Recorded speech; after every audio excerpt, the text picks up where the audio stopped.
So hey guys, this is Preeti. Welcome to my channel reasoning shop. तो भाई, जिस घड़ी का था आप सभी को बेसब्री से इंतजार, तो फाइनली वो आपकी आंखों के सामने आ चुकी है। एस्टेट 2023 मैथ्स मैराथन का पार्ट नंबर 1 गाइस आज हम करने जा रहे हैं। मैंने वोटिंग की थी कि ये मैराथन रिकॉर्डेड होनी चाहिए या लाइव होनी चाहिए, तो रिकॉर्डेड के ऊपर सबसे ज्यादा जो है वोटिंग हुई थी। लाइव जितनी नहीं हुई थी, लाइव पे कम हुई थी। और मैं आप सभी को बता दूं, इस वीडियो के अंदर जो है कोई भी फालतू की बात नहीं होगी। इसके अंदर जो है हम कंप्लीटली पढ़ाई करेंगे, जितना जल्दी हो सके हम जो प्रीवियस ईयर हैं, जो भी मैथ्स का जो भी मटेरियल है उसको सोल्व करेंगे। कोई भी बच्चा ये मत सोचे कि मैराथन का मतलब 4 घंटे या 5 घंटे ही होता है, क्योंकि जो रिकॉर्डेड मैराथन होती है उसके बीच में काफी ज्यादा हमारा टाइम सेव होता है, क्योंकि साथ के साथ मैं आपको क्वेश्चन समझा रही हूँ। और लाइव में ऐसा होता है कि लाइव में हमारा टाइम वेस्ट भी होता है, साथ में चैट चल रही होती है, कमेंट्स भी पढ़ने होते हैं। लेकिन किसी को कोई दिक्कत है, इस कमेंट सेक्शन के नीचे कमेंट कर देना, वीडियो के नीचे मैं आपको रिप्लाई दे दूंगी। तो ये जो पहला पेपर मैं करवाने जा रही हूँ, या टीजीटी का पेपर है, चलिए इसका क्वेश्चन नंबर 61 हम सोल्व कर लेते हैं। और स्क्रीन पे आपको साइड पे क्वेश्चन शो हो रहा होगा, यहां पर मैं क्वेश्चन नहीं लिखूंगी। तो चलिए देखते हैं।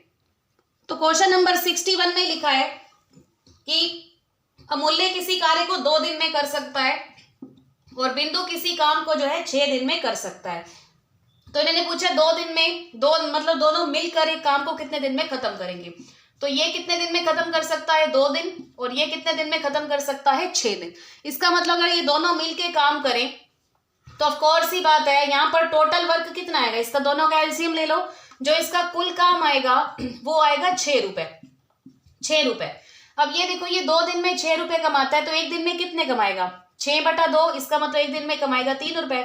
इसी तरीके से ये 6 रुपए 6 दिन में कमाता है, तो 1 रुपए एक दिन में कितने रुपए कमाएगा, 1 रुपए कमाएगा। इसका मतलब ये टोटल दोनों मिलके एक दिन में कितने रुपए कमाएंगे, 4 रुपए कमाएंगे गाइस एक दिन में। तो एक दिन में दोनों मिलके 4 रुपए कमाते हैं, उन्होंने कमाने कितने, 6 रुपए। अगर 4 रुपए कमाते हैं एक दिन में तो 1 रुपए कमाएगा 1/4, इसीलिए 6 रुपए कितने दिन में कमाए जाएंगे। तो इसको सोल्व कर दो, आपका जो आंसर आएगा वो आएगा ऑप्शन नंबर 2 3/2 दिन। Then I hope you clear, सभी को समझ में आ गया होगा। चलिए नेक्स्ट क्वेश्चन की तरफ चलते हैं। तो स्क्रीन के ऊपर गाइस आपको नेक्स्ट क्वेश्चन दिखाई दे रहा होगा, one of the most important question, कि एक चिड़ियाघर में हिरन है और मोर है। गणना करने पर उनके सिरों की संख्या 80 है और उनकी टांगों की संख्या 200 है, तो वहां मोरों की संख्या कितनी है। तो आप इसको किसी भी तरीके से कर सकते हो, इसको XY से भी कर सकते हो, ट्रिक से भी कर सकते हो। लेकिन आज मैं आपको यहाँ पर एक मिक्सचर एलिगेशन जैसा जो है तरीका बताने जा रही हूँ। जैसा कि आप सभी को पता होना चाहिए कि जो भाई हिरन होते हैं, देखो सिर तो सभी के सेम होते हैं, सिर तो सभी का एक ही होता है, बस टांगों में फर्क होता है। जैसे कि हिरन हो गए, उसके हो गए 4, और जो मोर हो गए उसके हो गए 2। ठीक है, तो मैं एक काम करती हूँ, यहाँ हिरन का लिखती हूँ, हिरन की हो गई 4 ठीक है टांगे, और जो मोर हो गया उसकी कितनी हो जाएंगी, उसकी 2 हो जाएंगी। ठीक है, उसके बाद आप ये काम करो इन्होंने लिखा है कि गणना करने पर उनके सिरों की संख्या 80 और उनकी टांगों की संख्या 200 है। टांगों की संख्या 200 का मतलब ये होता है कि इन दोनों को मिला के टांगों की संख्या कितनी है, 200। तो आप बीच का एक एवरेज निकाल लो कि दोनों की मिक्स एवरेज जो टांगे हैं वो कितनी होंगी। ठीक है इसका मतलब जो 200 टांगे हैं उसको अगर मैं 80 से डिवाइड कर दूं तो मैं बीच का एवरेज निकाल सकती हूँ, क्योंकि मिक्सड एलिगेशन की तरह यहां से ले लूं, यहां से ले लूं और बीच में। इसका मतलब जब मैं इसको सोल्व करूंगी तो यहाँ पर कितना आएगा, ये आएगा आपका 4 पंजे 20, 4 दूनी 8। इसका मतलब मेरे पास यहाँ पर आएगा 2.5। तो आप इस मिक्सड एलिगेशन के तरीके से बहुत आसानी से इस टाइप के क्वेश्चन को कर सकते हो। जैसे इसकी यहाँ 4 लिखो, इसकी 2 लिखो, बीच में लिख दो एवरेज बटे में सिर करके, बस इसको इसमें से लेस कर दो, इसको इसमें से। जब आपको इसमें से लेस करोगे तो यहाँ 0.5 आएगा, इसको इसमें से लेस करोगे तो 1.5 आएगा। ठीक है, और इसको जब आप कैंसिल करोगे तो यहाँ 1 रेशो आपका कितना आएगा, 3। कहने का मतलब ये है कि ये आपके हिरण हो गए, ये आपके मोर हो गए, टोटल कितने हो गए, 4। लेकिन यहाँ पर टोटल सिरों की संख्या कितनी लिखी है, 80। जो ये 80 लिखा है ना, 80 का मतलब ये होता है कि हिरण और मोर मिलाकर जो टोटल है वो 80 है। इसका मतलब इन दोनों को मैंने ऐड कर दिया, 4 को 80 के इक्विवेलेंट रखा, तो इसके कितने टाइम्स है, 20 टाइम्स। हमें ये निकालना क्या है, मोरों की संख्या निकालनी है। तो ऑफ कोर्स ही बात है, आप इसको इससे गुना कर देना तो हमारा जो आंसर आ जाएगा वो क्या आ जाएगा, 60। ठीक है, then I hope you clear, अच्छे से समझ में आ रहा होगा किस तरीके से हमने क्वेश्चन को किया। सो माफ करना गाइस, क्वेश्चन ऊपर नीचे है, रीजनिंग के साथ मिक्स है, इसी वजह से मुझे बीच में छांटना पड़ रहा है। और देखो क्वेश्चन नंबर 62 अब है, पहले 65 करवा दिया था। चलिए इसको देख लेते हैं। स्क्रीन पे सबको दिखाई दे रहा होगा। 20 पैसे और 25 पैसे के कुल 324 सिक्के हैं जिनका योग 71 है और 20 पैसे के कुल सिक्के आपको बताने हैं। ठीक है, इसका मतलब जैसे कि हम यहाँ क्वेश्चन करते थे ना कि सिक्कों के प्रकार, कौन कौन से टाइप के सिक्के हैं। यहाँ पर एक तो आपके पास 20 पैसे वाले सिक्के हैं और एक आपके पास 25 पैसे वाले सिक्के हैं, लेकिन आपको ये नहीं पता कि 20 पैसे वाले कितने सिक्के हैं और 25 पैसे वाले कितने सिक्के हैं। तो यहाँ पर आपको थोड़ा सा लॉजिक लगाना पड़ेगा कि मैं ये मान लेती हूँ कि 20 पैसे वाले सिक्के x हैं और टोटल कितने सिक्के हैं 324। तो क्या मैं कह सकती हूँ कि 325 पैसे वाले जो है वो 324 में से x है, तो कुल में से अगर मैं x को घटा दूंगी इसका मतलब बाकी कितने बचेंगे 25 पैसे वाले। ठीक है, अब हमें क्या करना होगा, इसको करना होगा मल्टीप्लाई।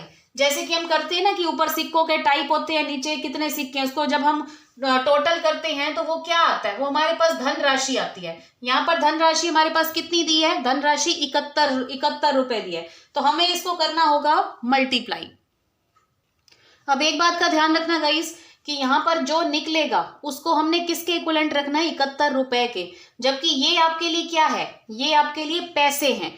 तो पैसों को जब हमने रुपीज में कन्वर्ट करना होता है तो आपको यहाँ पर एक ट्रिक का यूज करना होगा।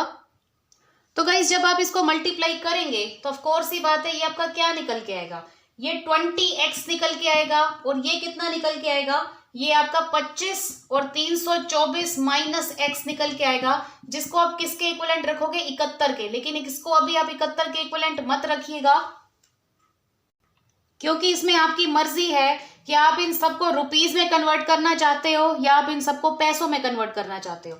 तो मैं जो है इसको किसके इक्विवेलेंट रखना चाहूंगी, जैसे कि यहाँ 20x है, 25 324 माइनस x है, तो ये सारे गाइस क्या हैं, ये आपकी आंखों के सामने पैसे दिए हैं। क्योंकि ये पैसे हैं तो मैं एक काम कर रही हूँ, 71 रुपए है ना, 71 रुपए को अगर मैं पैसों में कन्वर्ट करूं तो वो कितने बनेंगे, वो 7100 पैसे बनेंगे। समझ में आ रही है बात? ठीक है, अगर आपको इसको 71 रुपए में लिखना है ना तो 20 बटे में 100 करोगे तो आप इस तरीके से लिख सकते हो। किसी बच्चे को ऐसा लगता है कि मुझे रुपीज के इक्विवेलेंट ही रखना है, तो इसको आप ऐसे करना 0.25x रख के 71 के इक्विवेलेंट्स रखना, वट।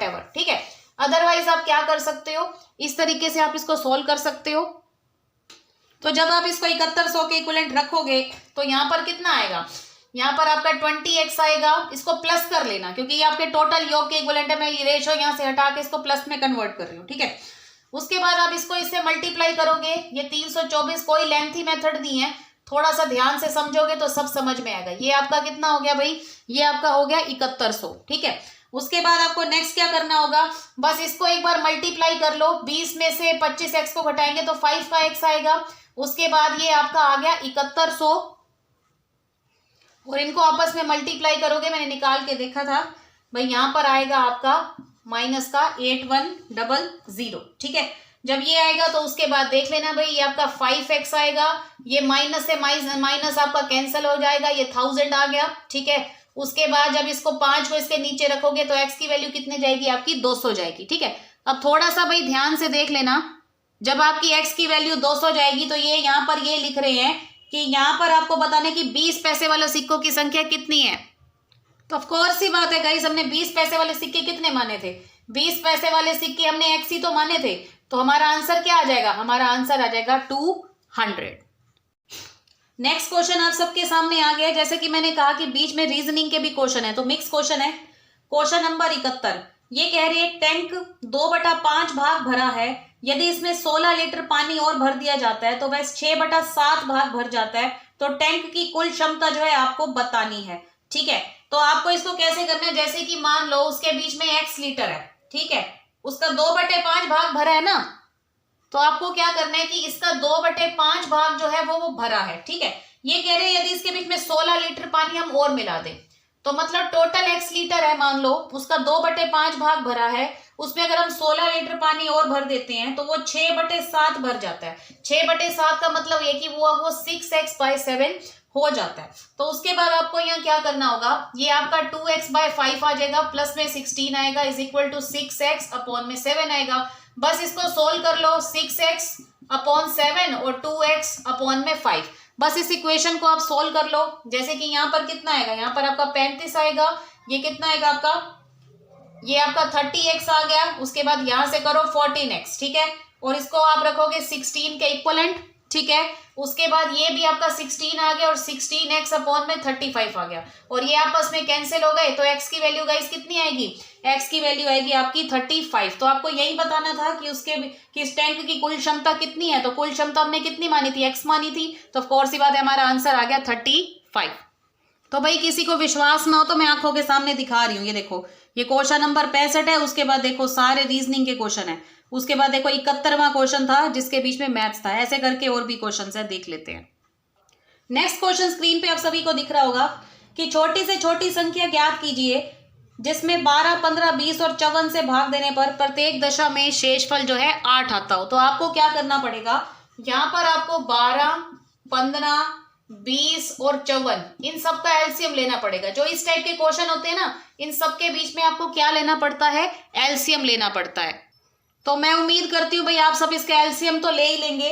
तो इसका जो एलसीएम निकलेगा वो निकलेगा 540। आपको एलसीएम तो निकालना आता है, ये ऐसे करके एलसीएम निकालना है आपको, जैसे कि 12 हो गया, 15 हो गया, 20 हो गया, 54 हो गया, इस तरीके से निकालना, जैसे 2 6 12 फिर 10, ठीक है। मैंने इसी तरीके से करके देखा है और यहाँ जो एलसीएम हमारा सबसे लीस्ट नंबर निकला है जो कि तीनों चारों से डिवाइड होता हो, सबसे छोटे से छोटा लीस्ट, तो भाई वो 540 है, ठीक है। तो भाई ये हो गया। अब आपको इसमें क्या करना है, इन्होंने लिखा है कि इससे भाग देने पर प्रत्येक दशा में शेषफल 8 आता हो, शेषफल 8 आता हो, जो भी शेषफल लिखा है ना उसको इसके बीच में ऐड कर दो। तो भाई आपका फाइनल आंसर क्या हो जाएगा, आपका आंसर हो जाएगा 548, ठीक है। नेक्स्ट क्वेश्चन सभी को स्क्रीन पे लिख रहा होगा, यदि ए की आय बी की आय से 40% कम है, ठीक है, ए की बी से कम है ना, इसका मतलब बी की अगर 60 है तो ए की कितनी है, सॉरी बी की अगर 100 है तो ए की कितनी है, 60 है, क्योंकि ए की आय बी से 40 कम है, ठीक है। चाहे तो आप इसको ऐसे कन्वर्ट भी कर सकते हो कि ये 3:5 हो गया। उसके बाद ये कह रहे हैं तो बी की आय ए की आय से कितने प्रतिशत अधिक है, मुझे ये बताओ बी की आय ए से आय से कितने अधिक है, 2 अधिक है। अब एक बात का ध्यान रखना, यहाँ लिखे ना जिससे, बहुत सारे बच्चे यहाँ गलती करते हैं कि नीचे मैडम 3 लिखे या 5 लिखे, तो आप थोड़ा ध्यान से देखना। इन्होंने लिखा है तो बी की आई ए के आई से, तो जिसके साथ से लिखा होता है ना वो नीचे आता है, तो से किसके साथ लिखा है, ए के साथ, तो ए की आई कितनी है 3, तो इसके लिए हम यहाँ पर लिखेंगे 3, ठीक है। तो ये आएगा भाई आपका 200/3 और 200/3 को भाई आप मिक्स फ्रैक्शन में कन्वर्ट करोगे तो ऑफ कोर्स सी बात है आपका आंसर कितना आएगा, आंसर आएगा 66 सही 2/3%।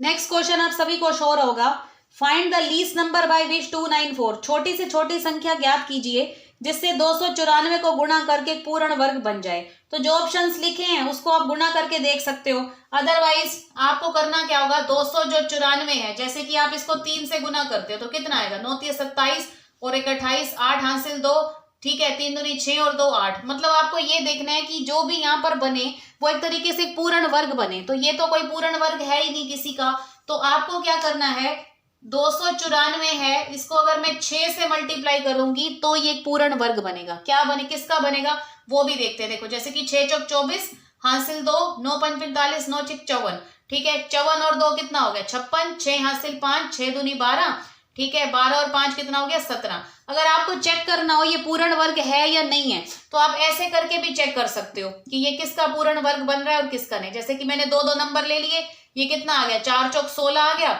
यहां से मैंने उतारा 64, ठीक है, तो यहाँ पर इन दोनों को ऐड करके आ गया 8 और ये मैंने उतारा यहाँ से 2, क्योंकि जब मैं इसको 2 से डिवाइड करूंगी तभी तो भाई यहाँ पर 164 से ये डिवाइड होगा, तो भाई ये किसका स्क्वायर है 42 का, इसी वजह से मेरा फाइनल आंसर क्या होगा, मेरा आंसर होगा 75वें का 6। तो गाइस क्वेश्चन नंबर 76 आप सबकी आंखों के सामने आ चुका है कि यदि भिन्न मतलब जो फ्रैक्शंस दिए हैं 2/5, 3/8, 4/9, 5/13 और 6/11 को बढ़ते क्रम में व्यवस्थित करें तो चौथे स्थान पर कौन सी भिन्न होगी। इसके लिए आप सबको क्या करना पड़ेगा, सबसे पहले इनकी नंबरिंग करनी पड़ेगी। इसकी नंबरिंग कैसे होगी, जैसे कि अगर मैं इसको सोल्व करूं तो कितना आएगा, ये 0.40 तक आएगा, इसी तरीके से ये कितना आएगा, इसको करके देखो भाई ये आपका जाएगा, अगर इसको ऐसे ऐसे भाग करके देख सकते हो, जैसे मर्जी कर सकते हो, ठीक है, ये 8 3 24 ही तो जाएगा, उसके बाद कितना जाएगा, ये देखो 8 7 56 जाएगा, फिर उसके बाद 8 5 40 जाएगा, तो इस तरीके से ये कितना जाएगा 0.37 के करीब जाएगा। इसको सोल्व करके देखो, ये भी जाएगा आपका 9 चौक 36, फिर से आएगा 40 पे, इसको सोल्व करके देखो भाई यहाँ पर कितना आएगा, यहाँ पर आपका आएगा 3 आएगा और उसके बाद आपका 8 आएगा, ठीक है, इसी तरीके से इसको सोल्व करके देखो भाई, ये आपका आएगा 0.54। तो अगर हमें इसको बढ़ते क्रम में व्यवस्थित करना है तो सबसे पहले किसको आना चाहिए? सबसे छोटा नंबर मुझे यहाँ पर कौन सा दिखाई दे रहा है? पहले मुझे 3/8 दिखाई दे रहा है जो कि 0.37 तक है। फिर मुझे यहाँ 5/13 दिखाई दे रहा है। उसके बाद 2/5 दिखाई दे रहा है। और उसके बाद ये देखो बढ़ते क्रम में ये बढ़ रहे हैं, ठीक है, 40 और उसके बाद 44 आना चाहिए और उसके बाद आपका 54 आना चाहिए। तो भाई आपका आंसर क्या होगा? आपका आंसर होगा 4/9। तो सभी को देख लो भाई किस तरीके से रेशो पॉइंट्स में डिवाइड है, तो इस तरीके से आप पता कर सकते हो ऑप्शन नंबर 4। तो भाई ये टीजीटी पेपर के 10 क्वेश्चन आप सभी को दिखाई दे रहे होंगे। क्वेश्चन की नंबरिंग भी काउंट कर लेना बिल्कुल बिलीव सिस्टम पे, आपको सारे ही करवा रही हूँ 10 के 10 क्वेश्चन, ठीक है। इन्होंने लिखा है प्रथम 7 अभाज्य संख्याओं का औसत क्या होगा?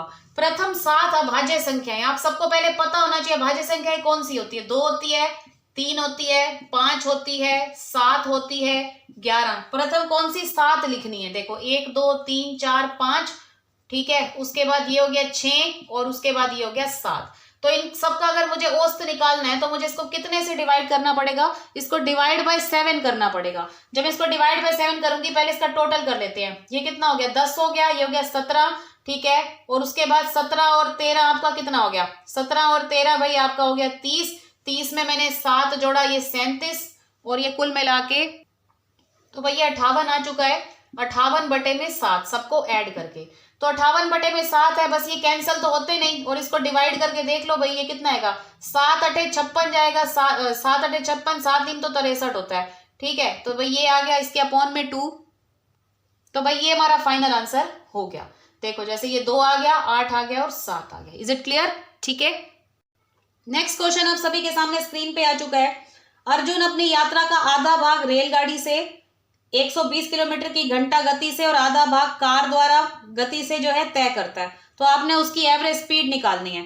तो सबसे पहले आपको क्या करना होगा? सुनो मेरी बात, यहाँ पर हमें कुछ भी गिवन नहीं है, ना डिस्टेंस गिवन है ना टाइम गिवन है। तो आप एक काम करो, 120 किलोमीटर प्रति घंटा और ये हो गई आपकी 80 किलोमीटर प्रति घंटा, ठीक है।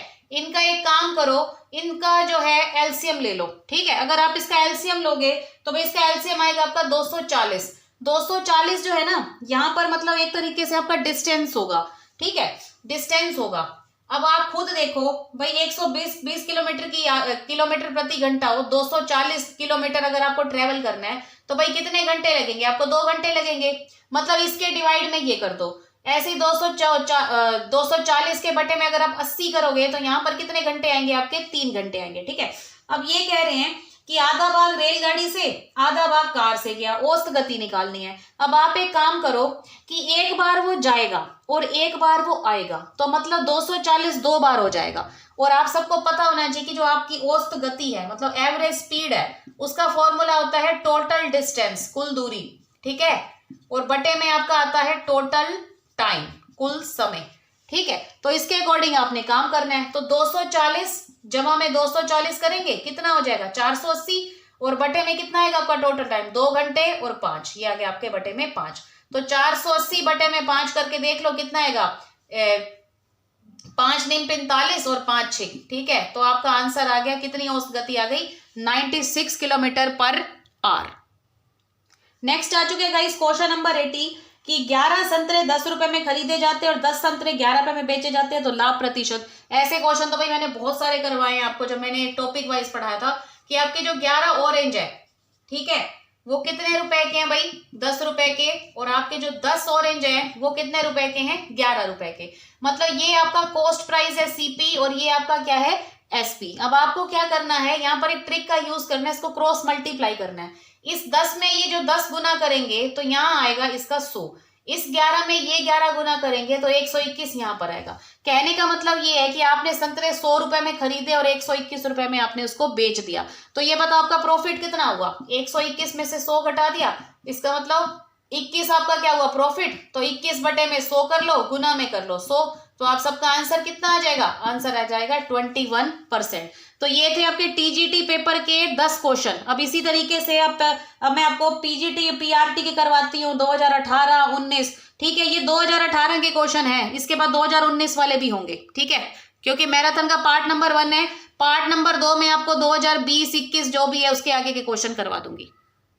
तो गाइस पीजीटी लेवल से आप सबके सामने नेक्स्ट के आगे के 10 क्वेश्चन स्टार्ट हो चुके हैं। पीजीटी 2018 के हैं। क्वेश्चन स्क्रीन पे शोर होगा। द लीस्ट परफेक्ट स्क्वायर, प्रत्येक संख्या 10, 12, 15 और 18 से पूर्ण विभाजित होने वाला न्यूनतम पूर्ण वर्ग कौन सा है। तो आपको एक काम करना है, कहने का मतलब ये है कि इन सबसे कौन सा नंबर ऐसा है, मतलब जो एक स्क्वायर भी और भाग भी हो जाए। जैसे कि यहाँ पर स्क्वायर कौन कौन सा है, एक तो 900 है, 1024 मुझे दिखाई दे रहा है। तो कुल मिला के यहाँ पर जो आंसर है ना, सीधा सीधा आप इसका आंसर 900 दे दो, बस आपको और कुछ करना ही नहीं है। क्योंकि जो भाई आपका 1024 है वो तो डिवाइड होगा नहीं, देखो 15 से तो वो वैसे भी भाग नहीं होगा। तो कुल मिला के 900 एक ऐसा पूर्ण वर्ग है, मतलब ये इन सभी से जो है डिविजिबल होने वाला है। 61 का आंसर आ गया ऑप्शन नंबर सेकंड।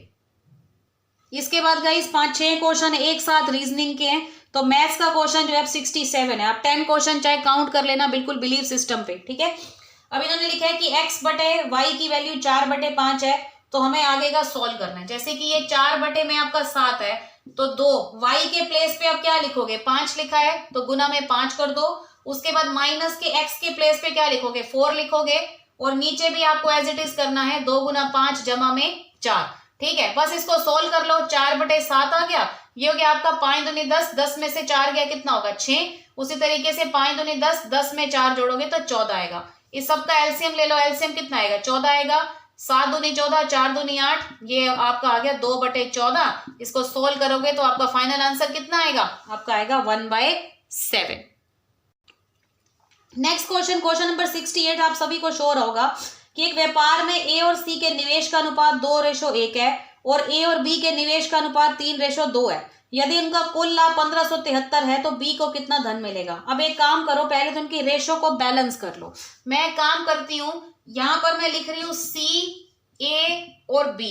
मैंने ऐसा क्यों किया, इसको ए बी सी क्यों नहीं लिखा, वो इसलिए नहीं लिखा क्योंकि ए जो है ना वो दोनों में आ रहा है और ए कॉमन है, तो इसका मतलब मैं इसको अच्छे से बैलेंस कर पाऊंगी। इसी वजह से सी ए लिख दिया है और ए बी लिख दिया है, ठीक है। अब जैसे कि ए और सी का रेशो कितना है, 2:1, मतलब ए का 2 है ना, तो ए 2 है और सी कितना था, सी तो हमारा 1 था। उसके बाद नीचे लिखा है ए बी के निवेश का अनुपात 3:2 है, तो ये मैंने यहाँ लिख दिया 3:2। अब ये तो आप सबको बनाना आता होगा, किसी को नहीं आता तो मेरा रेशो वाला टॉपिक देख लेना, ठीक है। अब जो इसके जगह पे जो जगह खाली है वो सेम नंबर है, रिपीट कर दो। 3 के पास जो जगह खाली है वहां पर 3 को ही रिपीट कर दो, ठीक है। अब यहाँ पर आएगा आपका 3, यहाँ पर आएगा आपका 6 और यहाँ पर कितना आएगा आपका 4, ठीक है। अब हमने यहाँ लिखा है कि कुल लाभ कितना है 1573। आप इस सबको ऐड कर दो, यही इनका लाभ है। 6 और 4 10 और 3 कितना हो गया 13। 13 को किसके इक्विवेलेंट रखेंगे 1573। चाहे तो आप इसके टाइम्स बना लो, ये इक्वेशन से भी कर सकते हो। इन्होंने पूछा है बी को कितना लाभ मिलेगा, चाहे आप इसको ऐसे भी कर सकते हो कि 1573 है बटे में 13 है, गुना में बी का कितना है भाई, बी का है यहाँ पर 4। तो भाई इसको यहाँ डिवाइड करके देख लो, ये कितना आएगा भाई आपका 13 एकम 13 आएगा। उसके बाद 13 दूनी आएगा और 1 एकम 1 आएगा। तो 121 को 4 से भाई आप गुना करोगे तो भाई आपका फाइनल आंसर कितना आएगा, फाइनल आंसर आएगा 484, ठीक है। देखो भाई वीडियो में कोई फालतू की बात नहीं है, सिर्फ काम पे फोकस कर रहे हैं और आई होप आप सभी को अच्छे से समझ में आ रहा होगा। नेक्स्ट क्वेश्चन आप सभी को स्क्रीन पर शो होगा कि एक आदमी अपने पुत्र से 14 वर्ष आयु में बड़ा है। 2 वर्ष बाद उसकी आयु अपने पुत्र की आयु की दुगनी हो जाती है, तो पुत्र की वर्तमान आयु निकालनी है। एक आदमी अपने पुत्र से 14 वर्ष बड़ा है, इसका मतलब हम ये मानते हैं कि उसका पुत्र जो है वो x वर्ष का है और वो आदमी उससे 14 वर्ष बड़ा है। इसका मतलब वो कितने ईयर्स का है, वो x + 14 साल का है। अब ये कह रहे हैं कि 2 साल बाद क्या होता है। 2 साल का मतलब ये है कि ये जो x है इसमें 2 साल ऐड कर दो और x + 14 के बीच में भी आपको क्या करना है, 2 साल को ऐड करना है। 2 साल बाद ये होता है कि इन दोनों की आयु जो है ना, मतलब पुत्र की आयु की दुगनी हो जाती है, ठीक है। इसका मतलब पुत्र की आयु तो 1 रहेगी और आदमी की कितनी हो जाएगी 2 हो जाएगी। बस इसको आपस में मल्टीप्लाई करके आंसर दे दो। ये कितना आ गया आपका 2x + 4 आ गया। उसके बाद ये आ गया आपका x + 16, ठीक है। तो 2x - x आ गया, 16 में से 4 घटा दिया, x की वैल्यू कितनी आ गई 12। तो आपको यहाँ निकालनी क्या थी, निकालनी थी कि पुत्र की आयु कितनी है, तो आंसर आ जाएगा 12 वर्ष, ठीक है। नेक्स्ट क्वेश्चन बहुत सारे बच्चों को नहीं आता था, ऐसा क्वेश्चन आई थिंक सीटी में भी आया था। चलिए देखते हैं। 28 आम के पेड़ है, 42 सेब के पेड़ है, 21 संतरे के पेड़ों को पंक्ति के आधार पर इस क्रम से लगाया जाता है कि इसमें प्रत्येक पंक्ति में केवल एक ही प्रकार के समान पेड़ है। समान संख्या में पेड़ है, तो सभी पेड़ों को लगाने के लिए न्यूनतम पंक्तियों की संख्या। आपने ना इन क्वेश्चंस में कुछ नहीं करना, जितने ये दिखते हैं ना उतने ये होते नहीं है। आपने इसमें HCF लेना है, आपको 28 का, 42 का और 21 का HCF लेना है। HCF बोले तो हाईएस्ट कॉमन फैक्टर, जिसको महत्तम समापवर्तक बोलते हैं आई थिंक हिंदी में, ठीक है। तो इसका हाईएस्ट कॉमन फैक्टर आपको पता होगा कि 7 ही है। जो 7 है, जो तीनों से डिवाइड होता है, मतलब 7 से ऊपर, मतलब ये तीनों एक साथ डिवाइड हो सकते हैं। चाहे तो आप इसको ऐसे ऐसे डिवाइड करके भी इसका HCF 7 निकाल सकते हैं, ठीक है। उसके बाद आपको क्या करना है, मतलब एक ट्रिक बता रही हूँ, 28/7 करो, 42/7 करो और 21/7, सभी को 7 से डिवाइड कर दो। जब आप डिवाइड करोगे तो यहाँ कितना आएगा 4, यहाँ पर कितना आएगा 7 6 42 और यहाँ पर आएगा 3, तो 6 और 4 कितना हो गया 10, 10 और 3 हो गया। और आपका फाइनल आंसर क्या आ जाएगा, आपका फाइनल आंसर आ जाएगा। तो सभी पेड़ों को लगाने के लिए न्यूनतम कितनी पंक्तियों की आवश्यकता है, आंसर आ गया 13। Then I hope you clear. Next question भी आप सभी को स्क्रीन पर शो होगा। ए की चाल बी से दुगनी तथा बी की चाल सी से तिगुनी यदि किसी दूरी को सी 54 मिनट में तय करता है तो बी कितने समय में तय करेगा। यहाँ पर है ना आपको एक छोटा सा काम करना है, सभी की स्पीड लेनी है, स्पीड, ठीक है। स्पीड में ये लिखा है कि ए की चाल बी से दुगुनी, ठीक है, मतलब अगर बी की 1 है, ठीक है, अगर बी की 1 है तो ए की कितनी है 2 है। उसी तरीके से बी की चाल सी से तिगुनी, मतलब अगर ये 1 है तो ये कितना है 3 है। तो पहले तो इसको रेशो में बनाओ, मैंने आपको ये सिखाया पिछले क्वेश्चन में इसको कैसे करना है, ठीक है। ये हो गया आपका 3 दूनी 6, ये हो गया 3, ये हो गया 1। सबसे पहला काम है हमारा स्पीड के रेशोज निकालना, ठीक है। और ये जो आपके स्पीड के रेशोज निकलने हैं ना, यहाँ से आप टाइम भी निकाल सकते हो। टाइम इसके इनवर्सली प्रोपोर्शनल, वो क्या बोलते हैं उसको, ठीक है। मतलब इससे जैसे ये है ना आपका स्पीड, तो मतलब इसको टाइम जो होगा ना इसका, इसको बटे हुए ले लो। जैसे इसका टाइम हो गया 1/6, इसका 1/3 लगो, और ये 1/1 रहेगा तो 1 ही रहेगा। मतलब ये इस तरीके से एक फॉर्मूला होता है कि स्पीड के ही प्रोपोर्शनल जो है वो टाइम होता है, 1/6, 1/3 और ये हो गया आपका 1, ठीक है। अब आपने यहाँ क्या करने को लिखा है कि सी 54 मिनट में तय करता है, इसका मतलब ये इसका टाइम ही है। तो आप ये कहो कि 1 की वैल्यू कितनी दी है 54, तो इन्होंने पूछा कि बी कितने समय में तय करेगा, तो बी की वैल्यू कितनी दी है टाइम 1/3, तो भाई सीधी सी बात है 54 गुना में 1/3 कर लो और आप सबका आंसर कितना आ जाएगा, आपका सबका आंसर आ जाएगा 28 minutes. Then your final answer. Next question आप सभी को स्क्रीन पे दिख रहा होगा कि आयताकार प्लॉट की लंबाई और चौड़ाई 50% और 20% बढ़ाई जाती है तो क्षेत्रफल में कितने गुना की वृद्धि हो जाएगी। अब सबसे पहले आप ये देखो कि 50% का मतलब कितना होता है 50/100। जब आप इसको कैंसिल करोगे तो कितना आएगा 1/2। मतलब पहले कितना था, पहले हमारी लेंथ कितनी थी भाई 2 थी, अब कितनी हो गई 3 हो गई, क्योंकि इसमें 1 का इंक्रीमेंट हो गया। उसी तरीके से नेक्स्ट लिखा है कि जो इसकी चौड़ाई है वो 20% बढ़ाई जाती है। मतलब 1/5 कि पहले 5 थी, अब 1 बढ़ के कितनी हो गई 6। अब मुझे ये बताओ कि जो हमारा रेक्टेंगुलर होता है, प्लॉट होता है, कुछ भी होता है रेक्टेंगुलर, उसका एरिया क्या होता है L/B। तो आप एक काम करो, पहले तो इनको मल्टीप्लाई करो, ये आ गया टोटल 10, ये आ गया 18, मतलब ये आ गया इंक्रीमेंट से पहले का, ये आ गया इंक्रीमेंट के बाद का। अब हमें पहले इसका एरिया निकालना है। एरिया हमें ये कहता है कि ये हमारी लेंथ है, ये हमारी ब्रेथ है, तो भाई जो रेक्टेंगल का एरिया होता है वो क्या होता है L/B। मतलब हमारा पहले एरिया कितना था 10 मीटर स्क्वायर, ठीक है। और अब हमारा एरिया कितना है, अब हमारा भाई एरिया है 3 गुना 6 करके 18 मीटर स्क्वायर। तो बस इन्होंने यही पूछे कितने गुना की वृद्धि हो गई। तो पहले 10 था, अब कितना हो गया, अब ये हमारा 18 हो गया, तो कितने गुना की वृद्धि हो गई 8 की। बटे में कितने किसको रखेंगे 10 को, ठीक है। अब इसके इंटू 100 कर लो, बस सीधी सी बात है कितना आ गया आपका 80%। लेकिन इन्होंने इसको फ्रैक्शन में पूछा है। अगर फ्रैक्शन में पूछा है तो 80% का मतलब क्या होता है 80/100, ठीक है। तो इसको आप काट लो, भाई आपका आंसर कितना आ जाएगा, आंसर आ जाएगा 4/5, ठीक है। नेक्स्ट क्वेश्चन आप सभी के सामने स्क्रीन पे शो हो रहा है। 10 लीटर दूध में 8% पानी है, इसमें कितना शुद्ध दूध मिलाया जाए कि इससे इस मिश्रण में 4% जो है आपका पानी रह जाए, ठीक है। तो आपको क्या करना होगा, जैसे कि टोटल 10 लीटर है तो उसका 8% क्या है, उसका 8% है, मतलब 1 0 से 1 0 कैंसिल, 0.8 जो है ना वो आपका गाइस पानी है। इसका मतलब सिंपल सी बात है कि 10 का 92% जो होगा वो आपका क्या होगा, दूध होगा, ठीक है। तो इसको हम 9.2 जो है वो आपका दूध कह सकते हैं, मिल्क कह सकते हैं, ठीक है, दूध कह सकते हैं, ठीक है। अब ये इसमें कह रहे हैं कि इसमें मिश्रण में कितना जो है शुद्ध दूध मिलाया जाए। ठीक है, अब आप एक काम करो, जैसे कि ऊपर आप लिखोगे पानी, कि इन्होंने क्या कहा है कि पानी जो है ना वो 4% रह जाए। इसी वजह से मैंने यहाँ पर पानी लिखा है, क्योंकि इसके इक्वल में 4% लिखूंगी, 4 लेना चाहिए ना पानी, तो इसके बराबर में 4 लिखूंगी, इसी वजह से मैंने 0.8 लिखा है। नीचे लिखा है कि मिश्रण में कितना शुद्ध दूध मिलाया जाए, इसका मिश्रण टोटल कितना है 10 है। तो आप एक काम करो, इसमें x से जो है हम दूध मिलाएंगे, जिससे पानी जो है वो 4 हो जाएगा और 4 बटे में मिक्सचर कितना हो जाएगा 100। ये इक्वेशन एक बार ध्यान से देखना, पहले ये पानी इसलिए लिए इसके इक्विवेलेंट रखने के लिए, मिक्सचर में 10 हम शुद्ध दूध मिलाएंगे और ये इतना हो जाएगा। ठीक है, उसके बाद बस आप इसको क्रॉसिंग कर दो। जब आप इसको क्रॉसिंग करोगे तो ऑफ कोर्स ही बात है कितना आएगा, इसको करके देखो भाई, यहाँ पर कितना आ रहा है आपका 40 आ रहा है, जमा में 4x आ रहा है। ठीक है, और ये 100 गुना में 8 बटे में 10 करोगे तो सिंपल सी बात है, आपका यहाँ पर काट के कितना आएगा, आपका यहाँ पर 80 आएगा। ठीक है, 80 आएगा। उसके बाद देखो 4x की वैल्यू कितनी आएगी, 80 में से 40 घटा के 40 ही आएगी, और x की वैल्यू गाइस कितनी आएगी 10। तो इन्होंने पूछा क्या था, इसमें कितना दूध मिलाया जाए, तो फाइनल आंसर आपका आएगा 10 लीटर।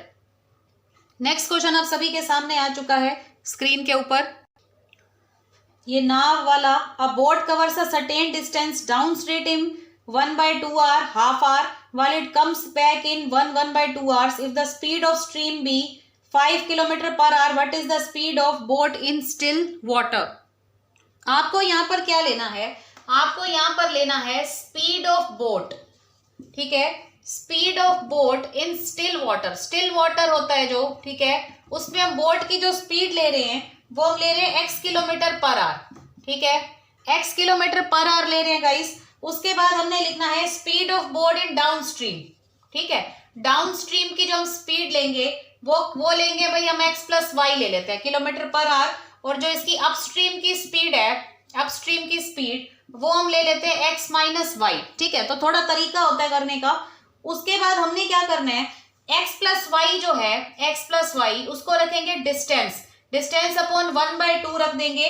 उसी तरीके से x-y की जो वैल्यू है वो d अपॉन में 3/2 रख देंगे। ठीक है, 3/2 रख देंगे। इसके बाद हम क्या करेंगे, हम इसको सोल्व कर सकते हैं। जब आप इसको सोल्व करोगे तो कुल मिला के आपका यहाँ पर क्या आएगा, तो यहाँ पर मैंने इसकी वैल्यूज बना ली कि x+y है, जब मैं इसको ऐसे कन्वर्ट करूंगी तो ये 2d में कन्वर्ट हो जाएगा, और ये जो आ जाएगा ये 2d, मतलब ये रिवर्स हो गया ना, ये d है ऊपर 3/2, ये 2d अपॉन में 3 आ जाएगा।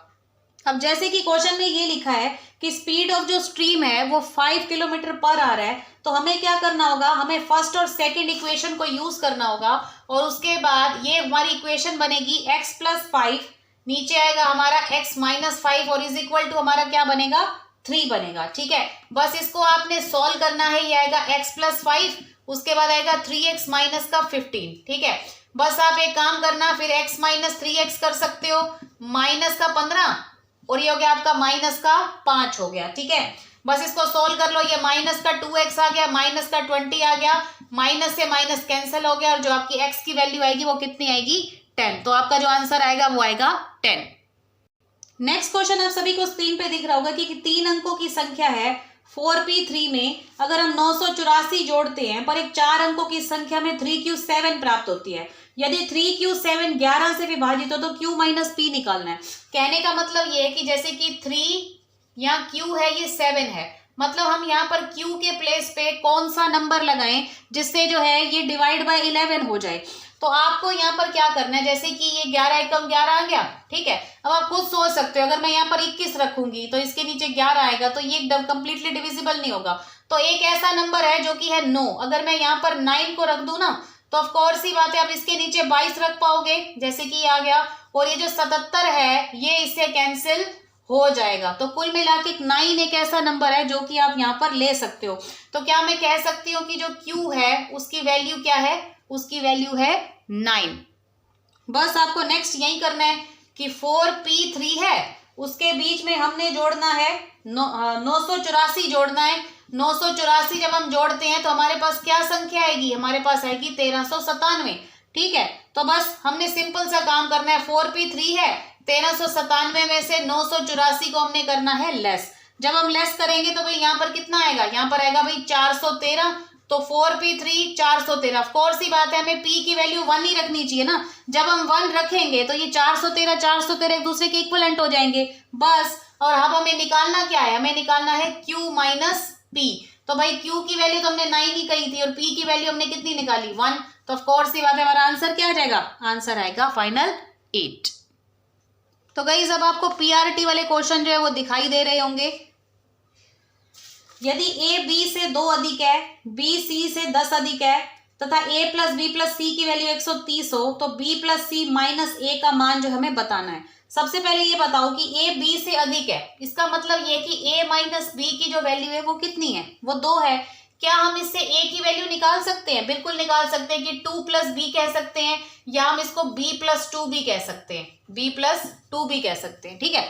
इसी तरीके से नेक्स्ट लिखा है कि b जो है वो c से 10 अधिक है, मतलब b माइनस सी की वैल्यू जो है वो 10 है। तो क्या हम इसको ऐसे कह सकते हैं कि हम दोनों साइड जो है वो b निकाल लें, ताकि हम a b c में मतलब a की जगह भी b पुट कर दें, c की जगह भी, मतलब सारा कुछ ऐसे हो जाए, ठीक है। तो क्या हम ये कह सकते हैं कि ये b माइनस 10 हो जाएगा और c इधर आए, मतलब b माइनस 10 की वैल्यू जो है वो c की वैल्यू हो जाएगी, क्योंकि हम इसको a b c में पुट कर लेंगे। जैसे कि मैं आपको करके दिखाती हूँ, a प्लस बी प्लस सी, इसकी वैल्यू कितनी दी है 130, मतलब a के प्लेस पे हम b प्लस 2 लिख देते हैं, b को हम b कह देते हैं, c के प्लेस पे b माइनस 10 कह देते हैं और यहाँ पर आ जाता है 130। तो मतलब हमारा काम जो है ना वो आसान हो जाएगा, ठीक है। उसके बाद इसको काउंट करो भाई, कितना हो गया आपका 3b हो गया, ये आ गया आपका माइनस का 8, ये हो गया आपका 130, ठीक है। तो भाई ये आपका ऐड हो जाएगा, 3b इज इक्वल टू ये 138 हो जाएगा और b की वैल्यू कितनी आ जाएगी, 3 चौके 12 और 3 छेक 18, तो b की वैल्यू आपके सामने 46 आ गई।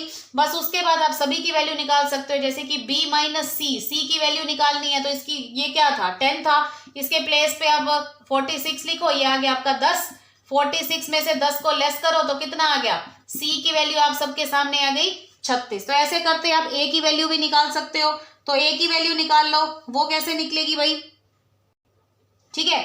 तो a is equal to B plus 2 की वैल्यू क्या है, b की वैल्यू अब सबको पता है 46 है, इसमें 2 ऐड करके तो a की वैल्यू कितनी आ गई, a की वैल्यू आ गई 48। अब कुल मिला के हमें ये देखना है कि हमें क्वेश्चन में क्या निकालना था। क्वेश्चन में भाई हमें निकालना था, आई होप सभी को दिखाई दे रहा होगा कि b प्लस सी और उसमें से a हमें लेस करना था, ठीक है। तो भाई b की वैल्यू क्या है 46, c की वैल्यू क्या है 36 और उसके बीच में से हमें a को लेस करना है। तो कुल मिला के भाई आपके सामने आंसर कितना आ जाएगा, आंसर आपका आ जाएगा 34। इसको करके देख लेना भाई, ये आपका 82 आएगा, उसमें से 48 घटाओगे तो आपका आंसर आ जाएगा 34, ठीक है। आई होप यू क्लियर। तो गाइस क्वेश्चन नंबर 63 आप सभी को स्क्रीन पे दिख रहा होगा। आपको सबसे पहले इसको 6 से डिवाइड करना है। जब आप इसको 6 से डिवाइड करेंगे तो कितना आएगा 111 और इसको 3 से भाग कर दो भाई, करके देख लो भाई कितना आता है, 3 3 9 आएगा, 3 7 21 आएगा, आंसर कितना आ जाएगा, आंसर आ जाएगा 37, ऑप्शन नंबर ए। तो गाइस क्वेश्चन नंबर 64 आप सभी के सामने स्क्रीन पे शो हो रहा है। हमें क्या करना होगा, जैसे कि x बटे में 16 है और यहाँ लिखा है 196 अपॉन में x, तो जब आप इसको मल्टीप्लाई करोगे तो यहाँ पर कितनी आएगी, x स्क्वायर की वैल्यू आएगी 196 गुना में कितना आएगा 16, ठीक है। तो आप इसको ऐसे भी कर सकते हो कि अगर मुझे इसका स्क्वायर हटाना है तो इसके ऊपर मैं रूट कर देती हूँ। जब मैं इसका रूट करूंगी तो 196 किसका स्क्वायर है, किसका रूट है 14 का, और ये किसका है, ये हो गया 4 का, ठीक है। तो ऑफ कोर्स ही बात है, जब मैं इसको हल कर दूंगी तो इसके ऊपर से रूट हट तक खत्म हो जाएगा, तो x की वैल्यू कितनी आ जाएगी, x की वैल्यू आ जाएगी 56। That is my final answer. Next question screen पे सभी को दिख रहा होगा कि इन सब में से छोटी भिन्न कौन सी है। तो भाई 13 बटे 16 है, अगर आप इसको डिवाइड करके देखते हो तो ये कितनी जाएगी 0.8 ही जाएगी कि करीब जाएगी कुछ, ठीक है। इसके बटे में करके देख लेना भाई, 16 के पहाड़े पे 8 के 8 से गुना करोगे तो 8 के नियर ही जाएगा।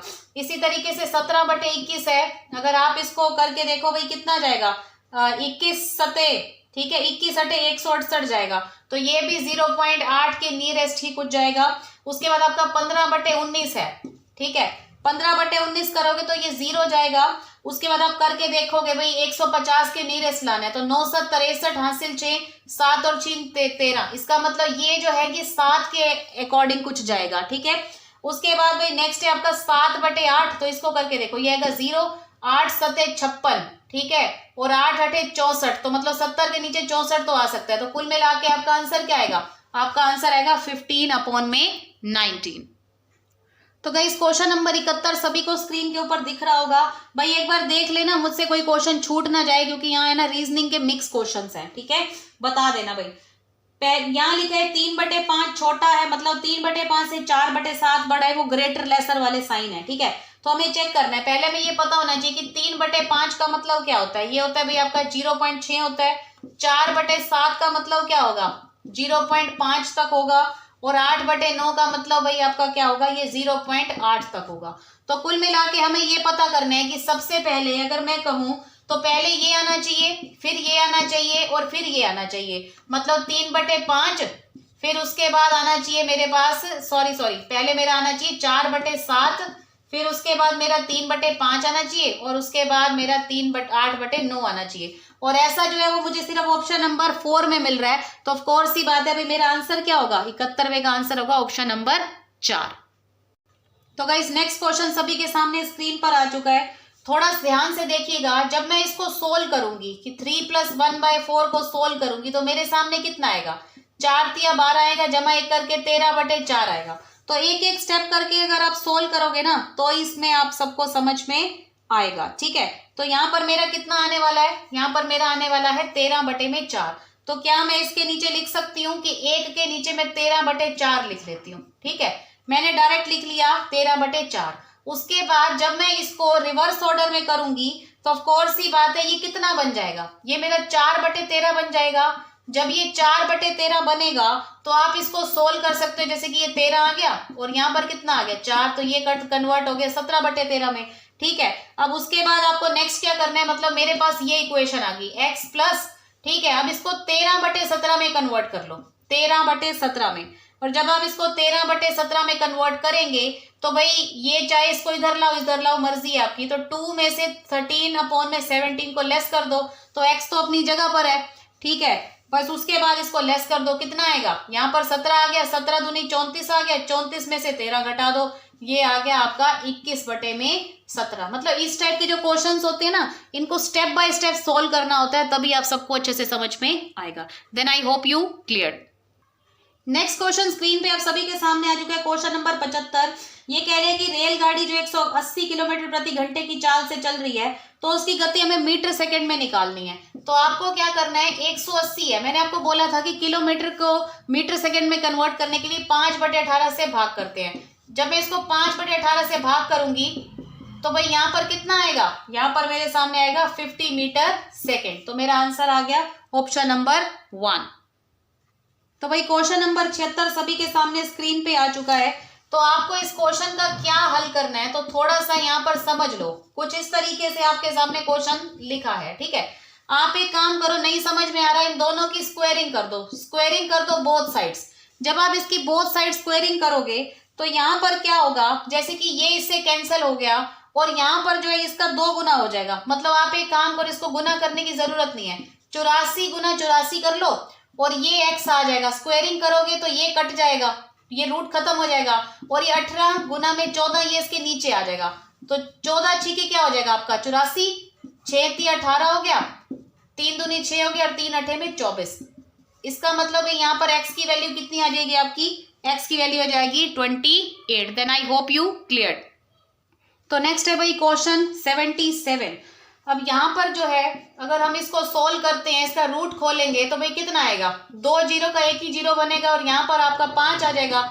इसी तरीके से आप नेक्स्ट देखो, 2.25 को जब हम सोल्व करेंगे तो ये किसका स्क्वायर होता है? 15 का होता है, तो इसको हम 1.5 लिख सकते हैं। और दोनों को जब हम टोटल करेंगे तो भाई हमारी आंखों के सामने क्या आएगा? हमारा आएगा 1.55। तो भाई 1.55 is my final answer, option number A. Next है भाई आपके सामने 9/4, उसकी वैल्यू जो x दी है, गुना में 8/27 और x - 1 = 2/3 दिया है। अब इसको करने का एक बहुत ही इंपॉर्टेंट और अच्छा सा तरीका है कि जैसे कि 9/4 है, क्या हम इसको 3 स्क्वायर और 2 स्क्वायर लिख सकते हैं? बिल्कुल लिख सकते हैं। इसके ऊपर जो है भाई हम x लगा देते हैं और इसके गुना में हमें क्या करना चाहिए, जैसे कि आपको पता होगा कि जो 8 होता है वो 2 का क्यूब होता है, उसी तरीके से जो 27 होता है वो 3 का क्यूब होता है। ठीक है, इसके ऊपर हम x - 1 लिख सकते हैं और इसको इज इक्वल टू जो है 2/3 के इक्वलेंट्स कर सकते हैं। अब नेक्स्ट मुझे क्या करना होगा, जैसे कि यहाँ पर दोनों साइड जो हमारा स्क्वायरिंग है, तो इसको अगर मुझे वन साइड में कन्वर्ट करना है तो ऑफ कोर्स ही बात है, मैं एक काम करूंगी, यहाँ पर मैं एक ही साइड ऊपर जो है 2x कर लूंगी। ठीक है, ये दोनों का स्क्वायर हटा के इसको मैं 2x कह सकती हूँ। इनटू में मुझे क्या करना होगा, इसका भी जो है मुझे क्यूब हटाना होगा। जब मैं ये हटाऊंगी तो यहाँ पर ऊपर 3 आ जाएगा, जैसे कि इसका एक ही आया था, तो इसको मैं 2/3 के क्या कर सकती हूँ, इक्विवेलेंट्स कर सकती हूँ। ठीक है, उसके बाद मुझे नेक्स्ट क्या करना होगा, जैसे कि यहाँ पर बात तब बनेगी जब ये सारी फ्रैक्शंस इक्वल होंगी। अब ये दोनों तो इक्वल हो रही है, लेकिन ये इनके साथ नहीं हो रही। अगर मुझे इसको इक्वल करना है तो मुझे इसको 2/3 में कन्वर्ट करना पड़ेगा।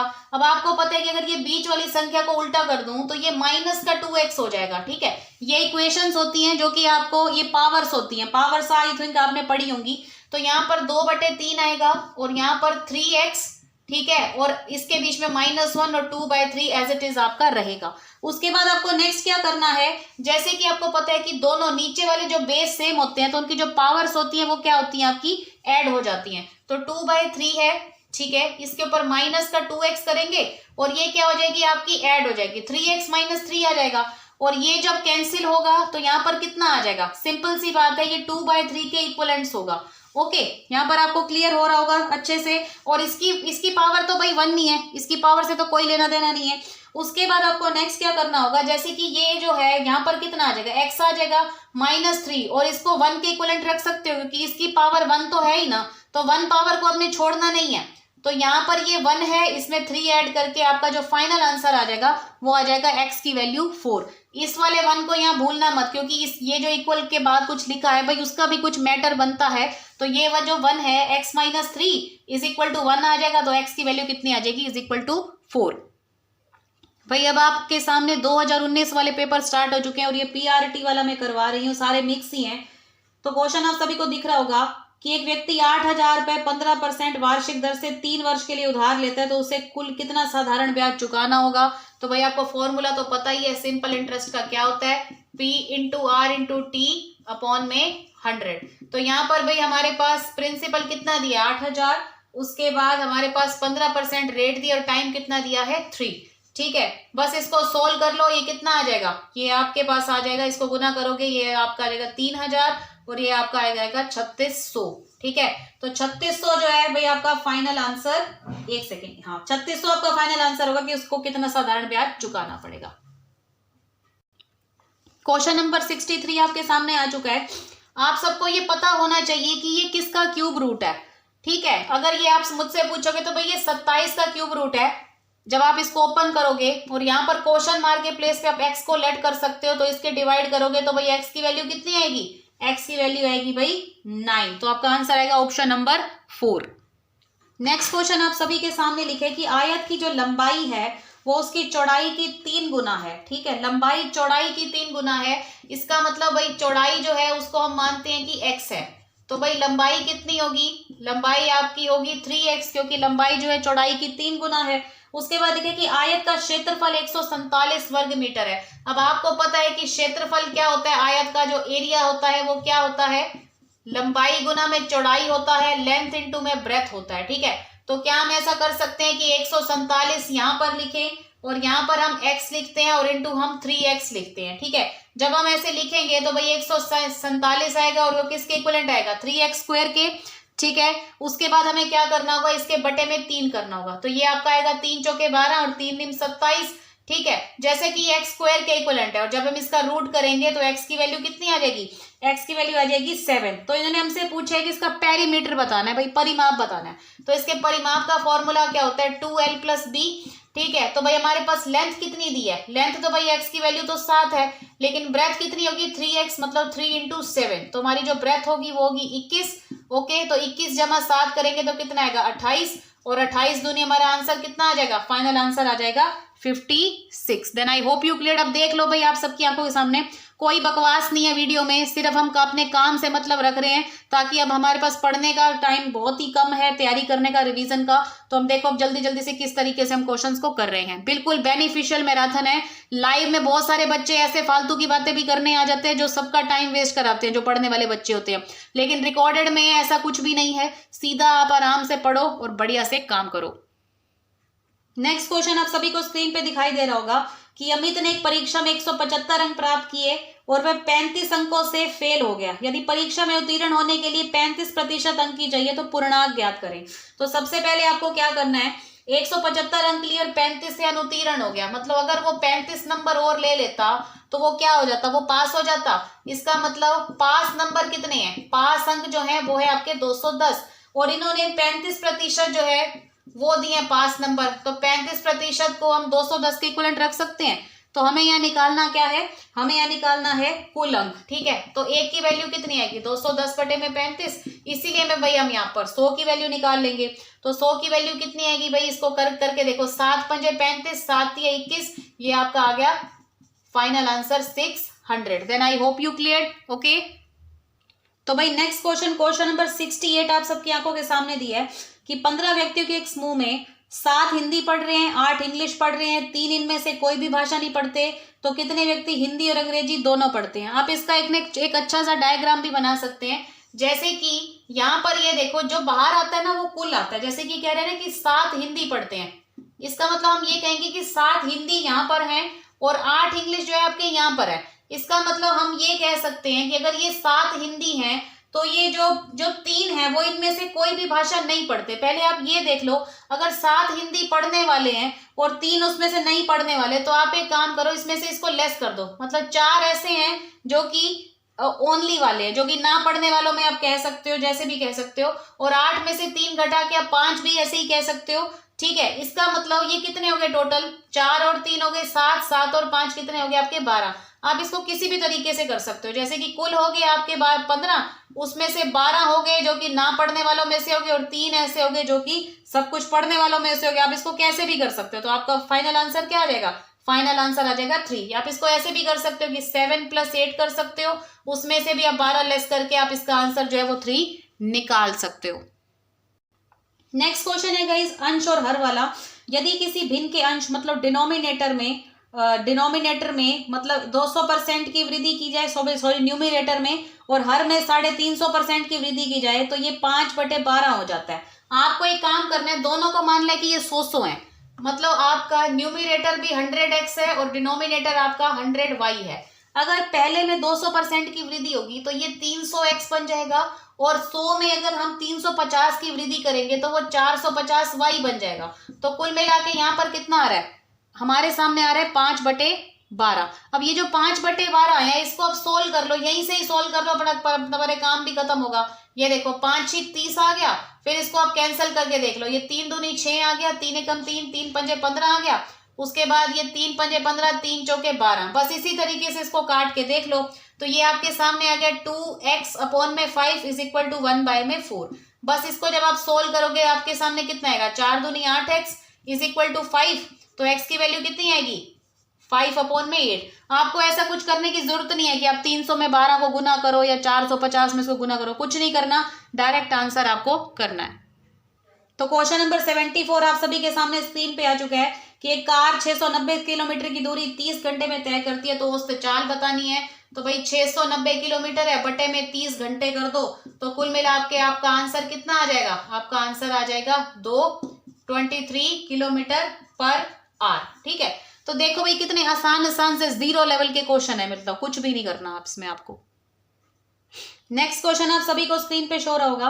5 क्रमागत मतलब कॉन्सिक्यूटिव संख्याएं हैं A B C D तथा E का जो औसत है, एवरेज जो है वो 74 है, तथा संख्या C तथा E का गुणनफल जो है वो क्या होगा, ये हमें बताना है। अब आप एक काम करो, 5 क्रमागत कॉन्सिक्यूटिव नंबर आप कौन से ले सकते हो जो कि सम संख्याएं हो। जैसे कि मान लो ये 2 है, ठीक है, ये 2 + 2 हो गया, इसी तरीके से x + 4, जैसे 2 + 4 6 हो गया, तो इसको आप 2 मान के चल सकते हो। ठीक है, 5 लिखनी है ना, एक ये हो गया और एक ये हो गया, तो टोटल मैंने आप सबके सामने कितनी संख्याएं लिख दी, 1 2 3 4 5, मतलब आप इसको A कह सकते हो, इसको B, इसको C, इसको D और इसको आप E कह सकते हो। ठीक है, अब इन्होंने बोला है कि जो इसका औसत है वो 74 है। इसका मतलब यहाँ पर आपको 74 गुना में 5 करना पड़ेगा। जब आप 74 गुना में 5 करोगे तो इनका टोटल आ जाएगा। इसको टोटल कर लो, 1 2 3 4 5, तो ये आपका 5x हो गया, प्लस में 4 और 2 6, 6 और 6 12, 12 और 8 हो गया आपका 20। ठीक है, इसको आप किसके इक्विवेलेंट रखोगे, इसको मल्टीप्लाई करो, आपके सामने 370 आ जाएगा। 5x की वैल्यू आपके सामने 350 आ जाएगी और x की वैल्यू कितनी आएगी भाई आपके सामने 70 आ जाएगी। बस इन्होंने कहा क्या है, c और e का गुणनफल। अब देखो c कितना है, c की वैल्यू है x प्लस 4। ठीक है, मतलब आपको करना है 70 जमा में 4 74, और इसके मल्टीप्लाई में आपको करना है e की वैल्यू मतलब x प्लस में 8, तो आपको यहाँ पर रखना है 70 और यहाँ पर रखना है आपको 8। तो कुल मिला के 74 गुना में 78 करेंगे तो भाई हमारे सामने आंसर कितना आएगा। मैंने इसको मल्टीप्लाई करके देखा था भाई, हमारा जो आंसर आएगा वो आएगा 5772, 5772। चाहो तो आप इसको मल्टीप्लाई करके देख लेना। आई होप यू क्लियर, अच्छे से सभी को बढ़िया से समझ में आ रहा होगा। तो भाई नेक्स्ट क्वेश्चन आ चुका है, क्वेश्चन नंबर 76, कि एक व्यक्ति तथा उसके पुत्र की औसत आयु है 40 वर्ष। औसत आयु है ना 40, मतलब वो लोग कितने हैं, 2 हैं। इसका मतलब उन दोनों की टोटल जो आयु मिलाकर बनती है वो कितनी बनती है, वो बनती है 80 वर्ष। ये कहते हैं उनकी आयु का जो अनुपात है 11:5 है। 11:5 है ना, इसका मतलब 11 और 5 अगर ऐड करेंगे तो किसके बनेंगे, 16। तो क्या हम कह सकते हैं कि जो 16 रेशो है ये 80 के इक्विवेलेंट है, तो ये इसका कितने टाइम्स हो गए, इंटू 5। इसी तरीके से कह रहे हैं तो पुत्र की आयु क्या होगी। ठीक है, अब आपको पुत्र की आयु निकालनी है ना, तो इसके भी आपको गुना में क्या करना पड़ेगा, इसके गुना में आपको 25 करना पड़ेगा। अगर इसकी निकालनी होगी तो इसके गुना में 5 करके 55 निकाल लेना, इसके करोगे तो आएगी 25। तो ऑफकोर्स की बात है, हमारा आंसर कितना आएगा, आंसर आएगा 25। नेक्स्ट क्वेश्चन आप सभी को शोर होगा 79, कि कैंटीन में 7 दिनों के लिए 56 किलोग्राम चावल की आवश्यकता है, तो अप्रैल और मई माह में मिलाकर कुल कितने किलोग्राम जो हमें चावल चाहिए होंगे। ठीक है, इसका मतलब 7 दिनों में 56 है ना, तो आप एक काम करो, 7 दिन में हमने कितने चाहिए, 56 किलोग्राम। तो ये कह रहे हैं अप्रैल और मई महीने में मिला के। अब ये बताओ अप्रैल में कितने दिन होते हैं 30, और मई में कितने होते हैं 31, तो टोटल कितने हो गए 61 डेज। ठीक है, तो एक की वैल्यू हमारे सामने कितनी आएगी, 56/7। ठीक है, और इसीलिए मैं यहाँ पर कितना लिखना है 61, देन 7 × 56 हो गया, तो 68 × 8 करो भाई, कितना आ गया आपके सामने, आंसर आ गया 488। Then I hope you clear, अच्छे से समझ में आ रहा होगा। अब नेक्स्ट आपके सामने टीजीटी लेवल आ चुका है, जिसमें पहला क्वेश्चन जो है 63, पहले 2 क्वेश्चन तो रीजनिंग की है, क्वेश्चन नंबर 63 आपका मैथ्स का। ये कह रहे कस्बे की जनसंख्या 8500 है, यदि पहले वर्ष इसमें 20% की वृद्धि, दूसरे वर्ष 25 की, तो 2 वर्षों बाद इसकी जनसंख्या क्या होगी। तो पहले वर्ष जो है भाई 20% की वृद्धि हुई है। 20 का मतलब क्या होता है, 20 का मतलब होता है 1/5, मतलब 5 से कितनी हो गई जनसंख्या आपकी, 6 हो गई। उसके बाद कह रहे हैं कि 25% की वृद्धि हुई, मतलब 25/100, मतलब 1 हो गया 4, मतलब 4 से कितनी हो गई, 5 हो गई। अब आपको क्या करना है, ये हो गई आपकी पहले वाली और ये हो गई आपकी अब वाली। ठीक है, तो 20 से 30 बन गया। अब आपको यहाँ पर ये देखना है कि कस्बे की जनसंख्या में कितनी बताई गई है, 8500। इसका मतलब 20 की जो वैल्यू है वो हमें बताई गई है कि 8500 है। ठीक है, 20 की वैल्यू भी हमें 8500 बताई गई है, तो हमें निकालनी किसकी है, 30 की। तो इसको मल्टीप्लाई करके देखो इसके कितने टाइम्स है, जैसे मर्जी करो, इक्वेशन में बनाओ जैसे मर्जी करो। तो ये पहले 4 पे जाएगा, उसके बाद ये इसके नीचे 2 पे जाएगा, और उसके बाद ये जाएगा 5 पे। उसी तरीके से 30 है, उसको 425 से गुना कर लो, तो कितना आ गया भाई 0, 5 थी आपका 15 आ जाएगा, ये आ जाएगा आपका 7, ये 2 और 1, तो आपका आंसर आ जाएगा 12,750। नेक्स्ट क्वेश्चन आ चुका है स्क्रीन पे, 18,000 रुपए पर 2 वर्ष के लिए 10% वार्षिक दर से चक्रवृद्धि ब्याज और साधारण ब्याज के बीच का अंतर। चाहे तो आप इसमें फॉर्मूला लगाओ, या नॉर्मली एक काम कर सकते हो, पहले सिंपल इंटरेस्ट निकाल लो फिर कंपाउंड इंटरेस्ट। अगर आप 18,000 के ऊपर 2 वर्ष के लिए 10% के हिसाब से सिंपल इंटरेस्ट लगाओगे तो कितना निकलेगा, 2 जीरो से 2 जीरो कैंसिल, ये हो गया भाई आपका आंसर आएगा, आपके सामने आएगा सिंपल इंटरेस्ट जो आएगा वो आएगा 3600 रुपए।